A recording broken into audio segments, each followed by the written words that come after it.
Raj Electronics and Home Appliances. Loan facility available.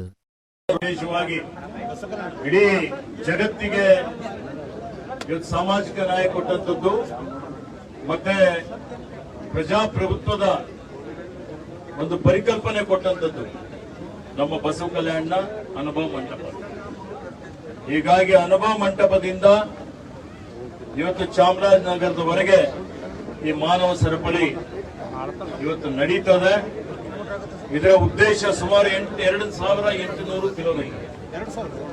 ಇಡೀ ಅನುಭವ ಮಂಟಪದಿಂದ ಚಾಮರಾಜನಗರದವರೆಗೆ 2800 kilometre ಆಗುತ್ತೆ. ಬೀದರ್ ಜಿಲ್ಲೆಯಲ್ಲಿ ಬಸವ ಕಲ್ಯಾಣದಿಂದ ಹುಮ್ನಾಬಾದ್ನ ಹಳಿಕೇಡ್ಕೆವರೆಗೆ 45 ಕಿಲೋಮೀಟರ್ ಆಗ್ತದೆ.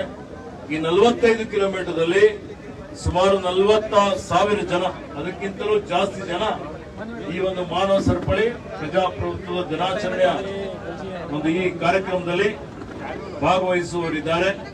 ಈಗಾಗಲೇ ನಾನು ಒಂದು ಪ್ರಗತಿ ಪರಿಶೀಲನೆ ಸಭೆ ಮಾಡಿದ್ದೇನೆ. ಜಿಲ್ಲೆಯಲ್ಲಿ ನಮ್ಮ ಜಿಲ್ಲಾಧಿಕಾರಿಗಳು, ಮುಖ್ಯ ಕಾರ್ಯನಿರ್ವಾಹಕ ಅಧಿಕಾರಿಗಳು, ಪೊಲೀಸ್ ವರಿಷ್ಠಾಧಿಕಾರಿಗಳು ಅವರು ಸೇರಿ ಸುಮಾರು ಸಭೆಗಳನ್ನು ಮಾಡಿ ಎಲ್ಲಾ ರೀತಿಯಲ್ಲಿ ಸಿದ್ಧತೆಯನ್ನು ಮಾಡಿಕೊಂಡಿದ್ದಾರೆ. ಈ ಒಂದು ಕಾರ್ಯಕ್ರಮದಲ್ಲಿ ಎಲ್ಲಾ ಶಾಸಕರುಗಳು, ಇವತ್ತು ಗ್ರಾಮ ಪಂಚಾಯತಿ ಅಧ್ಯಕ್ಷರುಗಳು, ಗ್ರಾಮ ಪಂಚಾಯತಿ ಸದಸ್ಯರುಗಳು, ಎಲ್ಲಾ ಇಲಾಖೆಯವರು, ಸಮಾಜ ಕಲ್ಯಾಣ ಇಲಾಖೆ ಇರಬಹುದು, ಶಿಕ್ಷಣ ಇಲಾಖೆ ಇರಬಹುದು, ಪೊಲೀಸ್ ಇಲಾಖೆ ಇರಬಹುದು, ಕಂದಾಯ ಇಲಾಖೆ ಇರಬಹುದು, ಇಲ್ಲಿರುವಂತಹ ಎಲ್ಲಾ ಇಲಾಖೆಯ ಸರ್ಕಾರಿ ನೌಕರರು, ಅದರ ಜೊತೆಯಲ್ಲಿ ಸ್ವಯಂ ಸೇವಾ ಸಂಸ್ಥೆಗಳು, ಕನ್ನಡ ಪರ ಸಂಘಟನೆಗಳಿರ್ಬೋದು, ದಲಿತ ಪರ ಸಂಘಟನೆಗಳಿರ್ಬೋದು, ಇವತ್ತು ಇತರ ಏನು NGOsಗಳಿದೆ, ಸರ್ಕಾರೇತರ ಸಂಘ ಸಂಸ್ಥೆಗಳು, ಅವರೆಲ್ಲರಿಗೆ ಈ ಒಂದು ವಿಶಿಷ್ಟವಾದಂತಹ ಕಾರ್ಯಕ್ರಮದಲ್ಲಿ ಭಾಗವಹಿಸಲಿಕ್ಕೆ ನಾವು ಆಹ್ವಾನ ಮಾಡಿದ್ದೇವೆ. ನಮ್ಮ ಸಭೆಯಲ್ಲಿ ಅವರು ಇವತ್ತು ನಾವು ಇದರಲ್ಲಿ ಸಕ್ರಿಯವಾಗಿ ಭಾಗವಹಿಸ್ತೀವಿ ಅನ್ನುವಂತಹ ಒಂದು ಭರವಸೆಯನ್ನು ಕೊಟ್ಟಿದ್ದಾರೆ.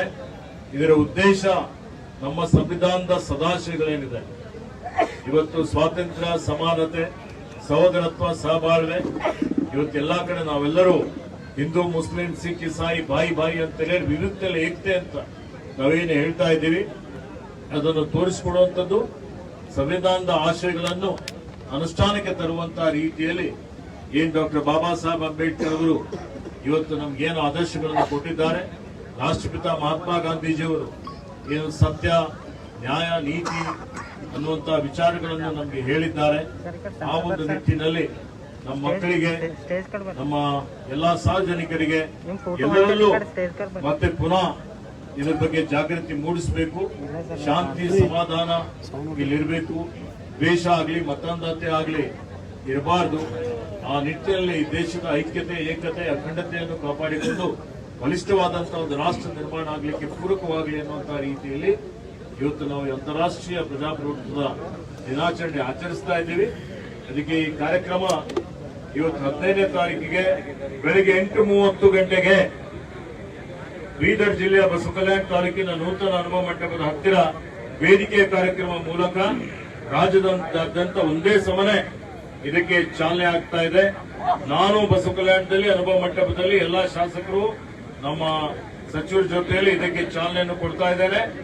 ಇವತ್ತು ಅದರ ಜೊತೆಯಲ್ಲಿ ಇವತ್ತು ನಮ್ಮ ಅವತ್ತಿನ ದಿವಸ ನಮ್ಮ ರಾಜ್ಯದ ಕನ್ನಡ ನಾಡಿನ ರಾಜ್ಯ ಧ್ವಜ ಹಾಗೂ ರಾಷ್ಟ್ರೀಯ ಧ್ವಜ 1 ಕಿಲೋಮೀಟರ್ ವರೆಗೆ ಹರಿಸುವಂತಹ ಒಂದು ಕಾರ್ಯಕ್ರಮ ನಾವು ಇಟ್ಟುಕೊಂಡಿದ್ದೇವೆ.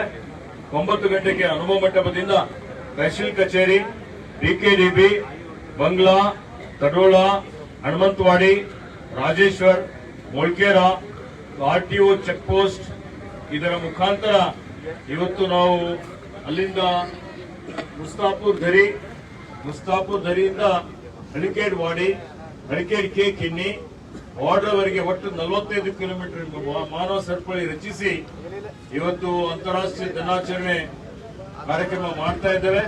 ಸುಮಾರು 40,000 ಜನ ಇದರಲ್ಲಿ ಸೇರಲಿದ್ದಾರೆ. ಮತ್ತೆ ಎಲ್ಲಾ ಇಲಾಖೆಯವರು ಇದರಲ್ಲಿ ಭಾಗವಹಿಸುತ್ತಾರೆ. ಕಡ್ಡಾಯವಾಗಿ ಇವತ್ತು ಛಾಯಾಚಿತ್ರ ತೆಗೆಯುವಂಥದ್ದು, ಸಂವಿಧಾನದ ಪೀಠಿಕೆ ವಾಚನ ಮಾಡುವಂಥದ್ದು, ಇವೆಲ್ಲ ಕಾರ್ಯಕ್ರಮಗಳು ಇಟ್ಟುಕೊಂಡಿದ್ದಾವೆ. ಬಂದೋಬಸ್ತ್ ಎಲ್ಲಾ ರೀತಿಯಲ್ಲಿ ಆಗಿದೆ. ಇವತ್ತು ಇದಕ್ಕೆ ಜಿಲ್ಲಾ ಪಂಚಾಯತ್ ಇರಬಹುದು, ನಗರಾಭಿವೃದ್ಧಿ ಇಲಾಖೆ ವತಿಯಿಂದ ಕುಡಿಯುವ ನೀರಿನ ಎಲ್ಲಾ ರೀತಿಯಲ್ಲಿ ವ್ಯವಸ್ಥೆಯನ್ನು ಮಾಡಿದ್ದೇವೆ. ಬೆಳಿಗ್ಗೆ ಅವರಿಗೆ ತಿಂಡಿನೂ ಕೊಡ್ತೇವೆ.